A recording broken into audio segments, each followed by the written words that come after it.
this distinguished elderly institution for the past 30-odd years. Thank you. And our wonderful Edinburgh audience, can I ask how many of you have never been to a recording of I'm Sorry I Haven't a Clue before? Hands up if you have never been. Quite a few of you, yes, lots of you, more than half have never been to one before. So for this more than half who have never been, some dull details I need to get out of the way first. The first is this.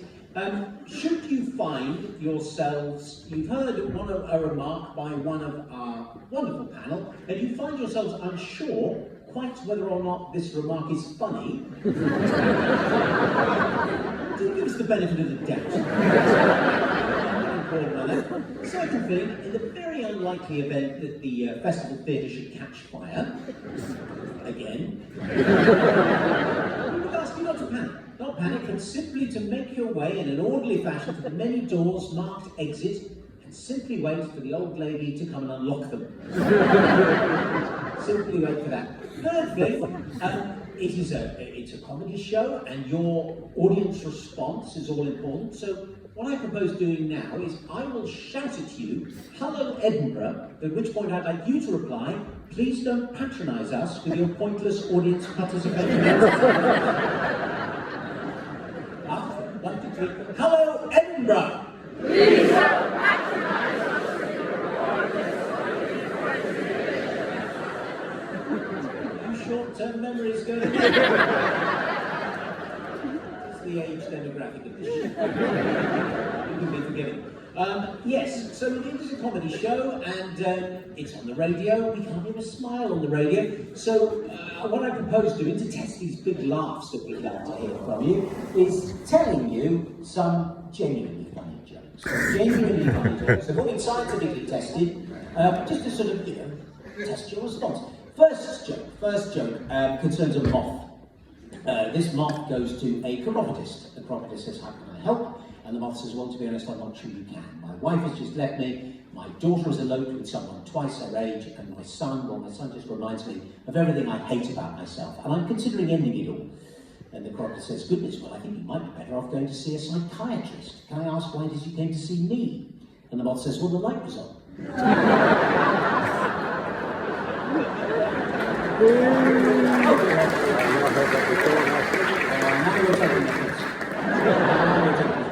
Next joke, a man goes to a funeral. And he approaches the vicar and says, "I wonder if I could trouble you for the Wi-Fi code."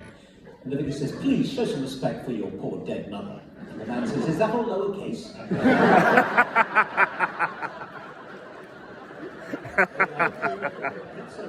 It's not normally go quite as well. Good son. Third joke, this joke concerns a woman in middle age, someone that we used to refer to as a POW. This is not a prisoner of war, it stands for predatory older woman. Predatory older woman, she's in a bar and she's chatting up a much younger man, very handsome younger man, and she says, after a while talking, she says, "I wonder if we can interest you in coming back to my place."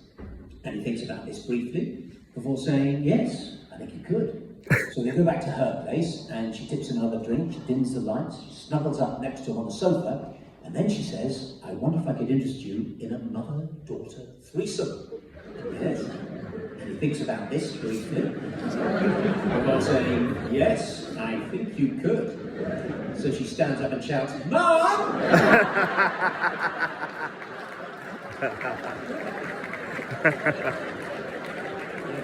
You may need to save the response a little bit, yes. Final joke, ladies and gentlemen. This joke is very much in tribute to the late, great Barry Cryer, formerly of this panel. Barry was very fond of parrot jokes, and he often suggested he could write a book of all the parrot jokes he knows. And this was my favourite of his parrot jokes. It also concerns a woman in middle age. This one is walking along the high street, somewhere I imagine circa 1952. Most of Barry's jokes probably came from that year. And she sees in the window of a pet shop a beautiful parrot. And she goes into the shop, up to the man behind the counter and says, "I couldn't help noticing the beautiful parrot in your window. Can you tell me how much it costs?" "Certainly," says the man, "that parrot is £20. £20, she says. That seems terribly good value for such a beautiful bird. The man says, ah, yes, madam. That parrot does have a certain history. It used to live in a brothel and has rather an extensive vocabulary. But she buys the parrot and she takes it home and puts it on a table in the living room and she pulls the cover off the parrot's cage. The parrot looks around the room and says, ooh, new place, very nice. She calls her daughters in to admire the parrot. The parrot says, ooh, new place, new girls, very nice indeed. She calls her husband in. The parrot says, hello, Keith. Very quiet.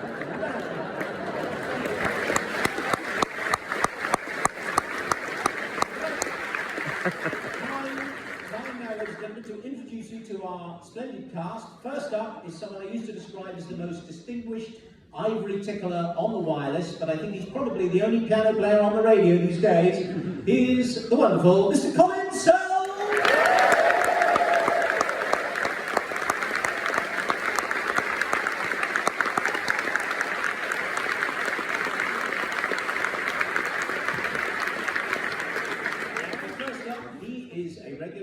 Show. He was born in Edinburgh. He was born in Edinburgh. He doesn't live here anymore, though.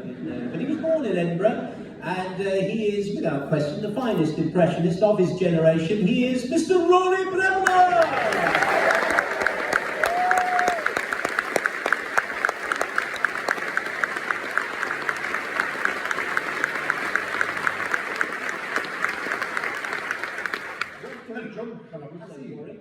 I have just been telling a joke, a series of jokes. I told a sort of Barry joke, and yeah. I think you know some Barry jokes. Barry Cryer jokes, yes. Bloke walks into a bookshop, he says, have you got that new self-help book for men with very small dicks?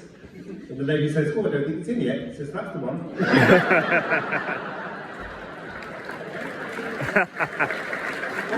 Next week. Agree with that, from Clayton calling later on. At all. Next up, ladies and gentlemen, she is also a regular on this show. She is the star of the Olivier Award-winning showstopper, the improvised musical. She actually lives here in Edinburgh. She's not Scottish, but she lives in Edinburgh. And she's written a musical that's going to be at the Playhouse Theatre. Amazing, going touring all around the country. She's Pippa Evans. So Pippa Evans.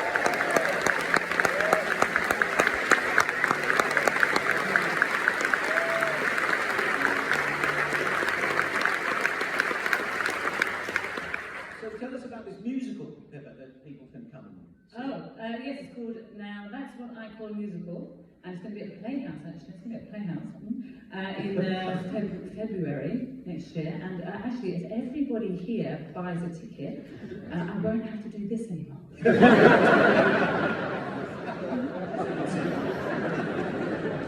you have a joke? Do I have a joke, John? Yes, I do have a joke. Okay. Knock knock. John Naismith. John Naismith who? That's show business.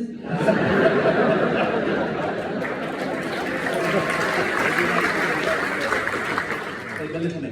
Next up, ladies and gentlemen, someone with no connection to Edinburgh at all, apart from the fact he turns up to the Fringe very regularly. He is the extraordinary Milton Jones!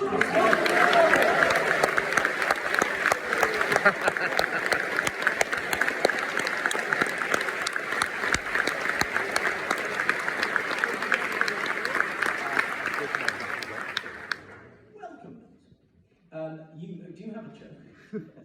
I don't know about jokes, John, I've just got bits of my life.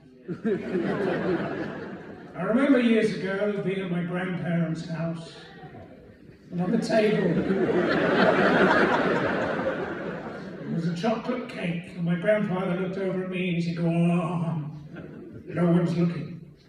I said, what, really? He said, go on, no one's looking. So I got up and I punched Grandma.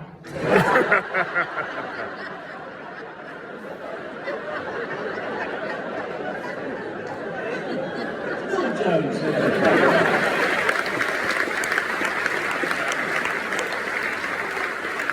And finally, ladies and gentlemen, he's been on this show since, well, I don't even care to remember, almost as long as me, ladies and gentlemen. He is born in Perth, he lives in Glasgow, but he's here tonight in Edinburgh. He's Fred MacCoy!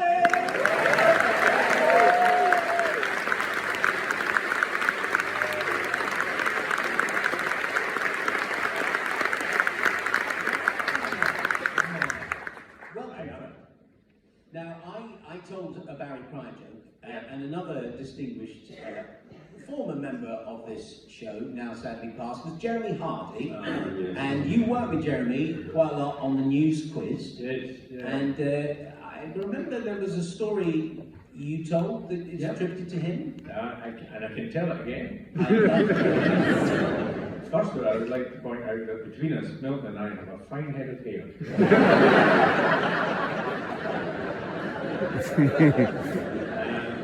So yeah, News Quiz used to be recorded in London mainly, and on a Thursday evening, and I would go down from home, do the recording, and then either catch the late train back up, the overnight sleeper, or stay overnight. Then one evening for the recording, and Jeremy said, "Right, Mr. Fred, you staying in town tonight? You're going home?" So I'm going home. On the sleeper? He said, "Yeah, I'm on the sleeper." He said, "Did you hear about the chap that went to catch the sleeper back to Glasgow, and he got on, and he opened the berth door, and there was a lady standing in the berth?" He said, "Oh, terrible, sorry, I must have the wrong numbers." He said, "No, actually, I've just spoken with the guard. It's the very last bunk on the train." And he said, "Normally it's just, single gender, but if you don't mind, I don't mind, and I can get home to Glasgow." He said, "Well, that's fine." He said, "Do you want the top bunk or the bottom?" And she said, "I prefer the bottom." He said, "Well, you get ready for bed. I'll go along to the buffet car, I'll get myself a dram, I'll come back in 5 minutes or so." That all works fine. He goes back, knocks the door, she says, "Come in." She's tucked up in bed. He gets into his jammies, climbs up into the top bunk, and the train heads off for Glasgow. After 5 minutes, he shouts to him, he says, "Excuse me." He says, "What is it?" He said, "It's just, I was hoping you weren't asleep." He said, "Because it's a wee bit chilly up here, and I wondered if you wouldn't mind passing me up that blanket." And she said, "Look, we're out of Euston. This train doesn't stop till 10 to 7 at Glasgow Central. You and I can play husbands and wives." He said, "Well, I wasn't expecting that." He said, "Right, if you're up for it, I'm up for it." She said, "Good, you can get your own fucking blanket."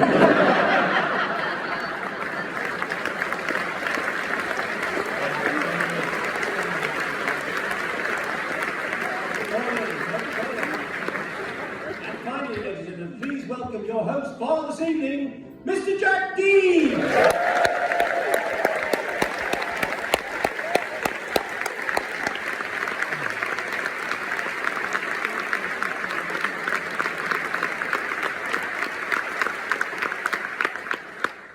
Welcome, Jack. Welcome, Thank Jack. you, John. Thank you. You may have heard we've just been exchanging some jokes. Yeah, I heard laughter. I thought I'd come to the wrong place. Do you have it? Yes, jokes, yeah. Well, have you heard the one about the Nazi? No.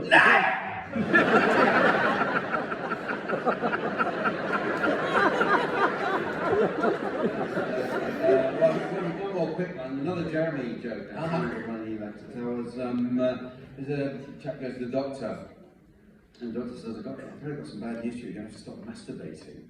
And he says, "Why?" He says, "I'm trying to examine you."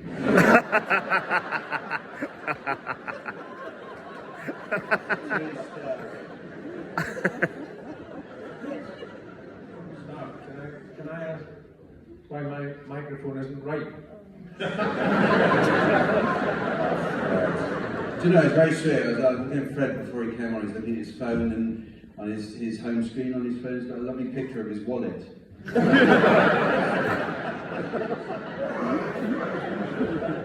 Right, many, to explain to the panel, many of our audience here, more than half, have never been to a recording before. So for those benefit people, what we do this evening is we're going to record 2 programmes. 2? What's the other one? Are recording 2 editions of I'm Sorry I Have to Do, and what will happen in between each, there will be a short interval Of 1 week.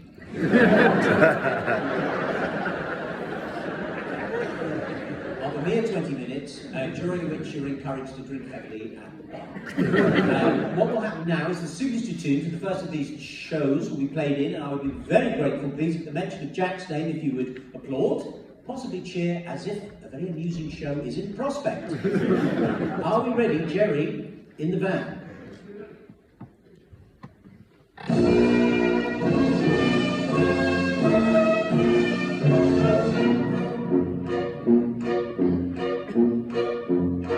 We present I'm Sorry I Haven't a Clue, the antidote to panel games.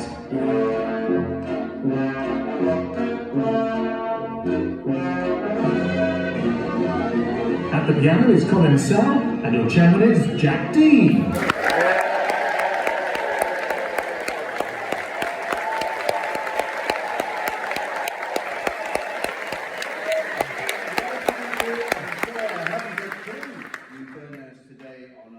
To Edinburgh, a city known throughout the world as the England of Scotland.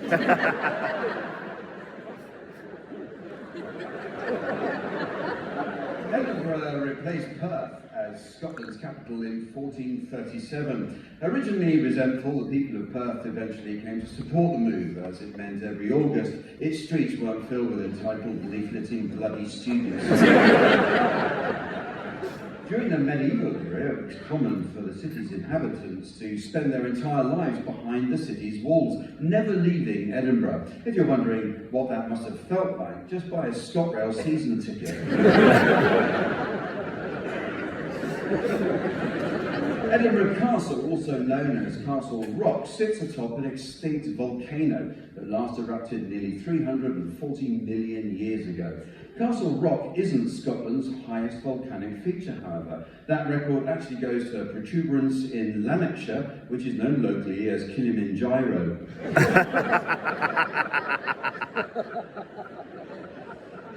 In 1440, Edinburgh Castle witnessed the infamous Black Dinner, during which the Earl of Douglas was accused of treason in front of assembled nobles, which was signified by his being served a black bull's head on a platter. The Earl was then taken into the castle courtyard and beheaded. Historians are divided as to the Earl's actual last words. Some claim they were, "Your king is not my king," whereas others go with, "Actually, I ordered the vegetarian main." Until recently, Edinburgh Castle was home to the Stone of Destiny. The stone is a medieval icon believed to be imbued with sacred powers vital in the king-making process. The Stone of Destiny is also known as the Stone of Scone. It's not to be mistaken with the Scone of Stone, which is served daily at Jenner's Cafe. Mathematician John Napier was born in Edinburgh in 1550. Best known as the inventor of logarithms, Napier died in 1617 and is buried in the kirkyard of St Giles. Napier's grave is visited by thousands every year, mostly curious tourists and school math students who just want to make sure he's still dead. Edinburgh-born Alexander Graham Bell was granted the patent for his telephone on March the 7th, 1876. Bell made the first telephone call to his assistant Thomas Watson. The first ever words transmitted were, "Mr. Watson, come here. I believe you've been involved in an accident at work."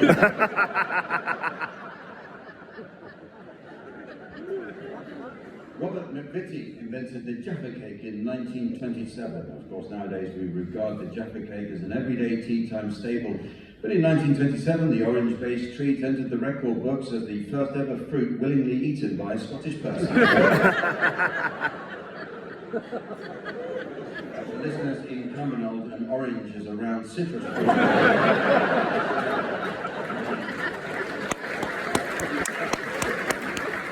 The Proclaimers were born in nearby Leith. Leith is situated just 2.5 miles from Edinburgh city centre. Ideal for visiting Proclaimers fans, as it means to get to Leith, they just have to walk 1.25 miles and then walk 1.25 more. J.K. Rowling wrote the majority of the Harry Potter books while living in Edinburgh. Fans can do the Potter Trail and visit the Elephant House coffee shop where Rowling wrote the Philosopher's Stone. Sorry, I'll read that again. Fans can do the Potter Trail and visit the Elephant House coffee shop where Rowling wrote the Philosopher's Stone. They can visit Edinburgh University's Great Hall, which provided the idea for Hogwarts, and the Leith Walk Wetherspoons, inspiration for the Deathly Hallows.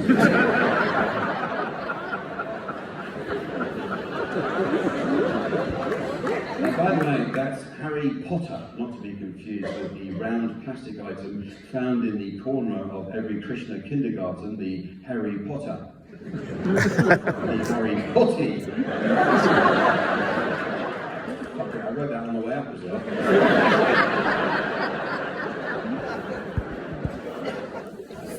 One of Edinburgh's